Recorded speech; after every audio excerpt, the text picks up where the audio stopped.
L'ouverture cette semaine, jeudi, d'un des plus importants salons internationaux de tourisme, porte de Versailles à Paris. Il s'agit du mondial du tourisme. Si la France reste la première destination de vacances, ça donne quand même des idées de voyage. On va en faire quelques-uns toute la semaine dans cette édition de 13h, en restant chez nous d'ailleurs. Première étape, la Russie à Paris, avec ses restaurants, ses boutiques. Élie Bonnet, Éric Delpech. Dissimulée au bout d'une petite rue du 8e arrondissement, elle est le symbole de la présence russe à Paris. Consacrée en 1861 sous Napoléon III, la cathédrale Saint-Alexandre Nevski est l'un des lieux de rendez-vous des Slaves orthodoxes. Tout comme cette église, entièrement en bois, elle était autrefois un simple abri de jardin. Dans l'église, il y a 2 arbres et ça donne une atmosphère un peu particulière. Il y a un mot en russe, on dit que l'église est уютная, donc elle est accueillante.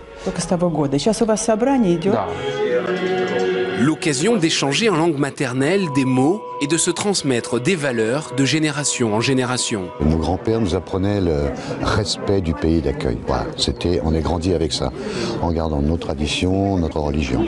Rue Le Grand, un nom évoque le puissant empire russe. Qu'est-ce que vous avez aimé à Saint-Pétersbourg?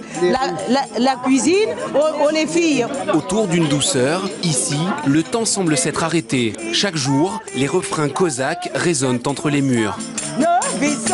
Nous avons, grâce à Dieu, toujours gardé tous les tubes tziganes. C'est-à-dire que la guitare, c'est les tziganes qui jouent, et la garmoshka, c'est-à-dire l'accordéon, c'est les typiques russes, les vrais Russes qui jouent. Le kazatchok, hymne à l'amour, profite au charme français. Mon mari, non, jalousie, non. Nichés au cœur des beaux quartiers du 16e arrondissement, 3 isbas ou chalets traditionnels se montrent timidement. Témoignage d'un savoir-faire artisanal, le bois sculpté à la perfection. Le goût du raffinement que l'on retrouve non loin du pont Alexandre III. L'or qui faisait la richesse des tsars vient aujourd'hui des profondeurs. Les œufs de saumon, ceux d'esturgeon pour ne pas dire caviar, mais encore les crabes impériaux de la mer de Barents réveillent les papilles des plus chanceux. En premier, ikra baklajanaya, caviar d'aubergine.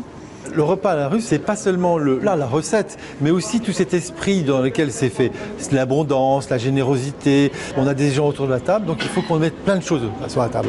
Le chachlik de crevettes et Saint-Jacques.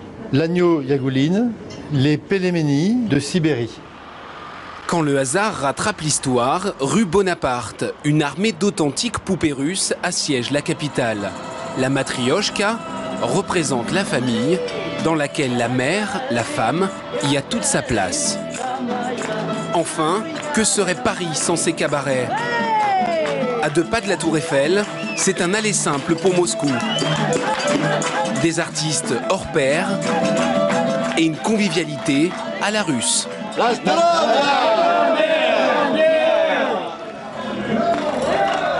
Voilà, une très belle ambiance dans ces cabarets. Un salut à la communauté russe de France qui est très importante. Vous voyez qu'on peut voyager sans trop bouger à l'occasion du Salon mondial du tourisme. Demain, un voyage plein de saveurs en Inde, l'Inde en France.